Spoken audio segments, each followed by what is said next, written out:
Jalankan kebaikan itu secara natural, alami. Tanpa harus mikir, tanpa harus nagih-nagih kamu dapat apa. Jadi rumus kedua itu. Rumus pertama, jadilah orang baik saja, titik. Rumus kedua, jalankan kebaikan secara alamiah. Tidak perlu terlalu banyak mikir, terlalu banyak.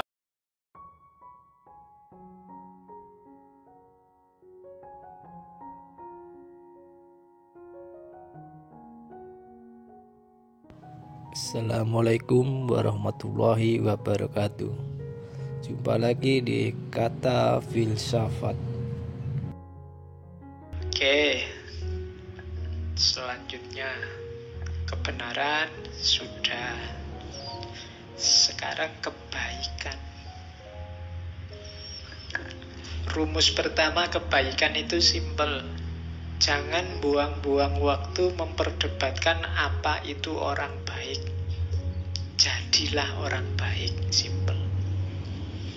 Tidak usah terlalu banyak diskusi untuk membahas orang soleh itu kayak gimana ya Pak Us. Pokoknya jadilah orang soleh. Tidak usah terlalu banyak debat kalau untuk ini. Kita memang sering terlalu banyak diskusinya, banyak membahasnya, banyak tanyanya. Jalannya jarang. Kita bahas secara detail kira-kira ya. Waktunya tahajud yang afdol itu sepertiga malam itu jam 3 pas, apa kira-kira jam 3 lebih 15, apa jam 3.30. Itu diskusi ini ngono. Sholat ndak Wak.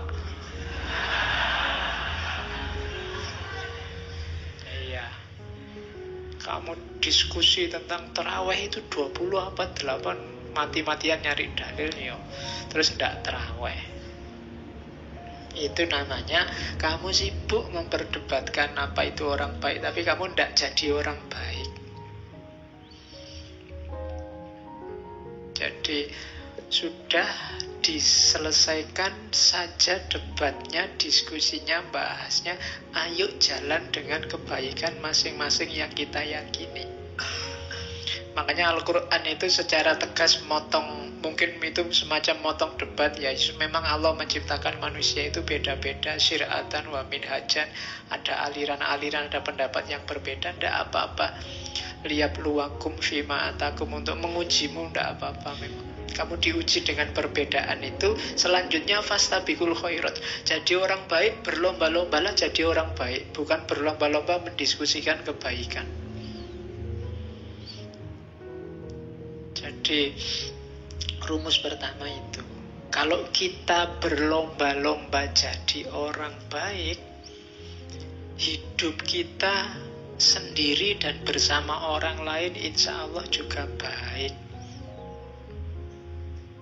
Hari ini kan kita tidak berlomba-lomba dalam kebaikan, tapi berlomba-lomba sering-sering nyari salahnya orang lain. Terus akhirnya debat, mana yang lebih benar, mana yang lebih salah. Akhirnya tidak ada yang menjalankan, isinya debat.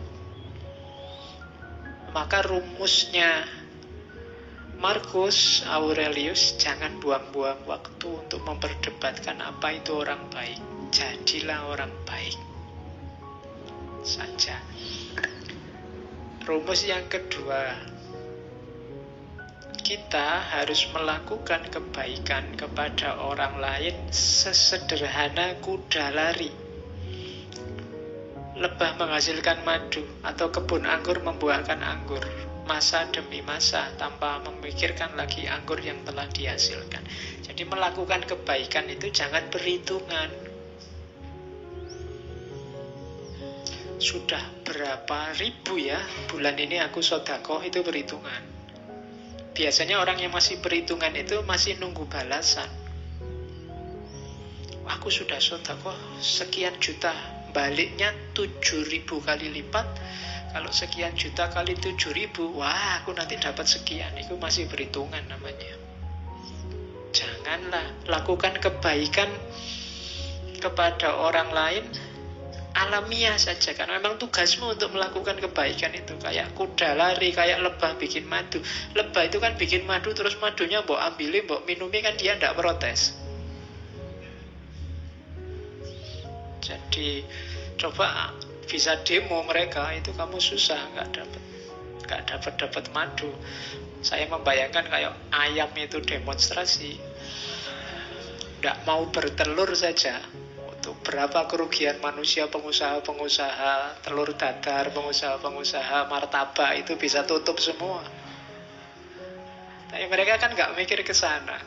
Dan kamu nggak pernah terima kasih sama ayam, bebek, dan kawan-kawan. Hidupmu sangat tergantung di sana. Mereka sudah menjalankan tugasnya dengan baik, tinggal kamu jalankan tugasmu. Kamu melakukan kebaikan kok masih nawar, masih nunggu balasan, masih minta dikasih pahala double. Jadi jalankan kebaikan itu secara natural, alami, tanpa harus mikir, tanpa harus nagih-nagih kamu dapat apa. Jadi rumus kedua itu. Rumus pertama, jadilah orang baik saja, titik. Rumus kedua, jalankan kebaikan secara alamiah. Tidak perlu terlalu banyak mikir, terlalu banyak pertimbangan. Apalagi yang kau harapkan saat membantu orang lain? Tidak cukupkah bahwa engkau sudah menjalankan tuntutan alam? Engkau meminta imbalan juga? Nah, itu pertanyaannya Markus. Seolah-olah matamu mengharapkan balasan juga saat melihat, atau kakimu saat berjalan. Padahal untuk itulah keduanya diciptakan. Bayangkan kalau mata juga minta gaji, kakimu setelah dipakai jalan lari banyak, aku capek sekali, ini harus dikasih kompensasi, kan tidak begitu. Ya memang tugasnya kaki untuk jalan, tugasnya mata untuk melihat. Mereka tidak minta pahala, mereka tidak minta bayaran darimu. Kakimu kan nggak teriak-teriak, ayo aku sudah capek ini, saatnya pijet, kan ya tidak begitu. Kakinya menerima saja. Oke, jadi rumus kebaikan ada dua. Yang pertama, jalankan apa adanya. Yang kedua, jalankan secara alamiah. Lawannya kebaikan itu kejahatan, kesalahan. Katanya Markus, ingatlah siapapun yang melakukan kesalahan, ia bersalah pada dirinya sendiri. Siapapun yang melakukan ketidakadilan, ia melakukannya pada dirinya sendiri. Yang dilakukan apa? Membuat dirinya jahat, mengacaukan ritme alamiahnya sendiri tadi. Kesalahan apapun yang kamu lakukan itu sebenarnya kamu sedang bersalah pada dirimu sendiri. Man amila solihan fali nafsih wa man asa'a fa'alaiha. Barang siapa beramal baik itu untuk dirinya sendiri, dan barang siapa beramal jelek juga untuk dirinya sendiri. Kalimat ini cocok sama dalil itu, meskipun ini jauh lebih dulu, karena ini tahunnya kan Masehi awal. Jadi kebaikan itu lawannya salah, dan ketika kalian melakukan kesalahan, yang kamu hancurkan adalah dirimu sendiri, bukan orang lain, meskipun salahnya pada orang lain. Ini rumus selanjutnya, kebalikannya rumus tadi. Sama-sama simpelnya. Kalau tidak benar, ya jangan dilakukan. Kalau tidak baik, tidak benar untuk dikatakan, ya jangan dikatakan. Rumus selanjutnya, jangan bertindak seolah engkau akan hidup 10.000 tahun lagi. Kematian akan menggantungmu. Saat engkau masih hidup, milikilah dan masih memiliki kekuatan, lakukan kebaikan. Karakter yang sempurna itu hidup setiap hari seakan ini hari terakhir, tanpa membuat kacau, tanpa tidak peduli, tanpa pura-pura. Jadi lakukan kebaikan sekarang. Nggak usah nunggu nanti, nggak usah membayangkan besok lah Pak, kalau tua Pak saya tobat, saya mau nyufi, saya mau nyepi, zuhud, uzlah. Lah kok nunggu besok? Durasi kita terbatas loh, sementara loh. Kalau kamu berbuat baiknya nunggu nanti, kalau nggak sempat berbuat baik gimana?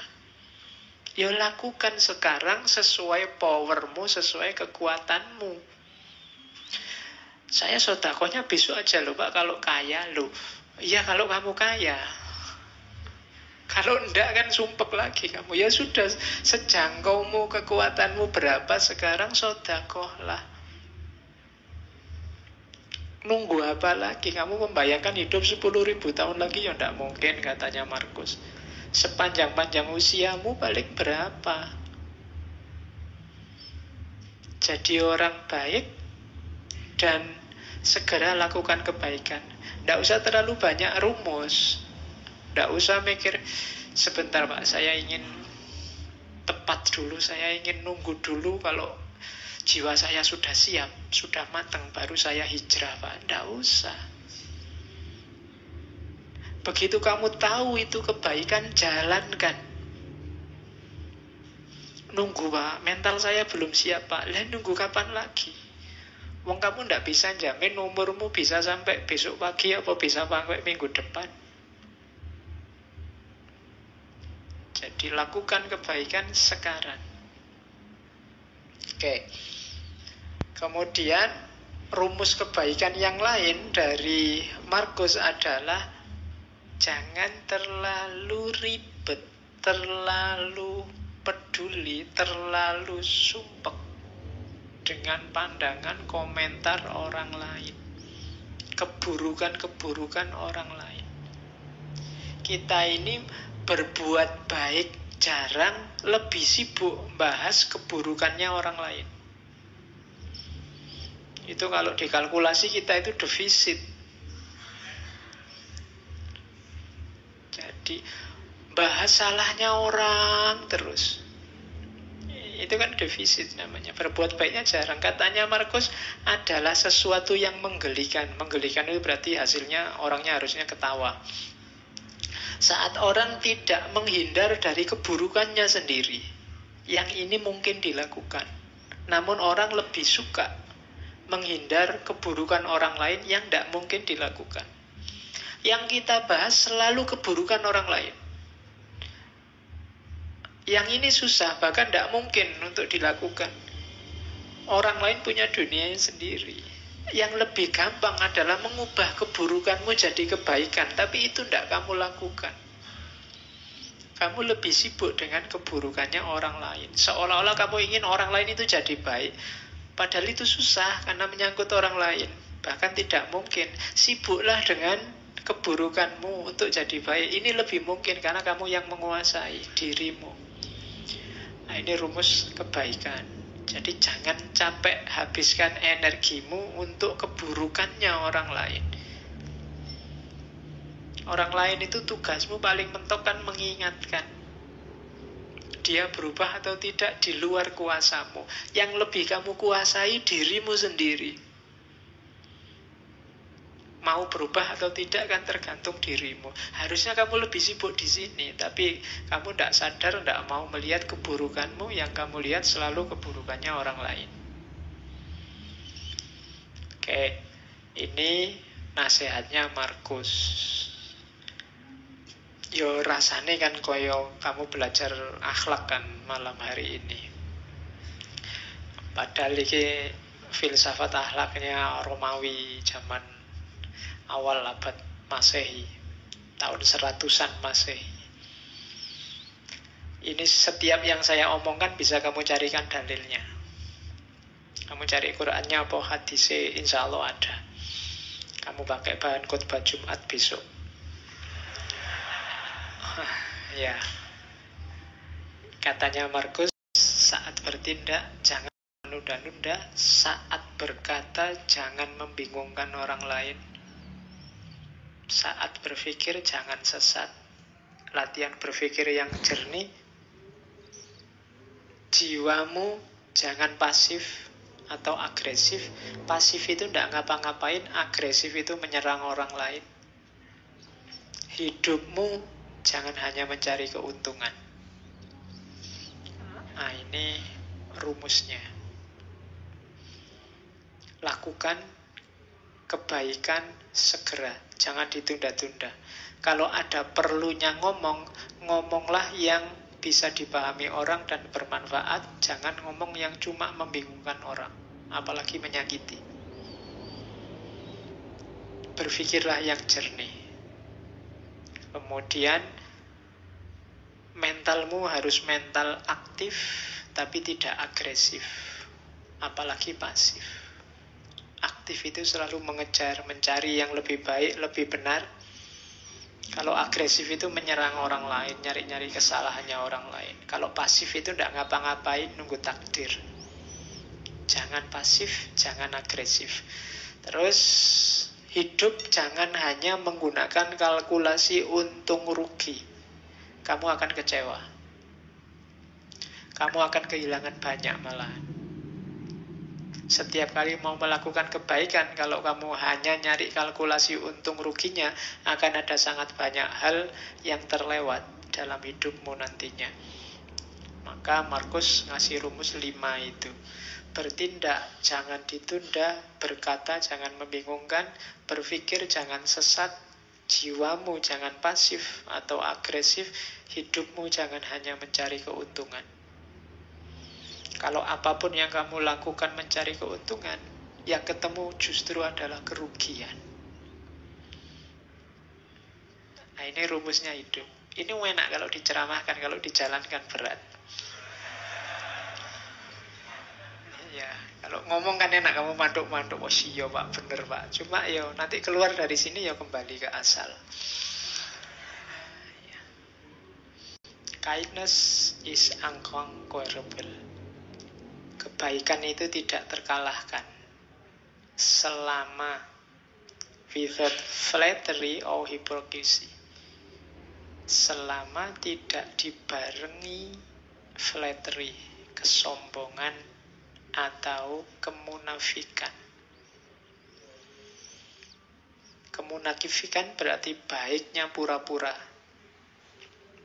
Flattery berarti baiknya berpamrih dipuji, untuk kamu bahan menyombongkan diri. Jadi kebaikan itu akan rusak kalau kemasukan flattery dan hipokrisi. Flattery berarti ada pamrihnya, dan hipokrisi berarti kamu sebenarnya tidak melakukan kebaikan, cuma pura-pura. Kalau baikmu tulus, tidak pura-pura, maka kebaikanmu tidak akan ada yang mengalahkan. Unconquerable. Mungkin pakai rumus ini yang dipakai oleh Markus, sehingga sedahsyat apapun kepahitan hidupnya, kesulitan yang dia hadapi, dia bisa bertahan sampai akhir dan jadi salah satu kaisar paling menonjol dari Romawi. Terima kasih sudah menonton. Semoga bermanfaat. Terima kasih atas dukungan Anda semua.